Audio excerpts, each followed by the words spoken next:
একজন গরিব চাষি ছিল যে প্রতিদিন ভোর থেকে রাত পর্যন্ত মাঠে খেটে কোনোমতে তার সংসার চালাত।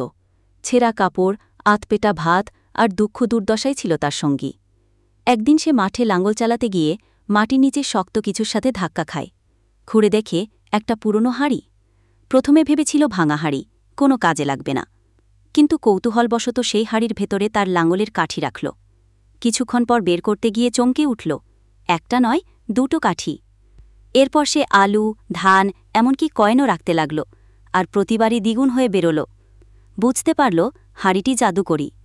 চাষি বুদ্ধি করে কারো সাথে গোপন বিষয়টি শেয়ার করল না। ধীরে ধীরে তার ঘরে খাবার, কাপড় আর টাকা জমতে লাগল।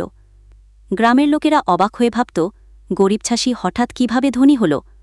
সবাই জানত না তার সৌভাগ্যের রহস্য লুকিয়ে আছে সেই জাদুর হাঁড়ির ভেতরেই।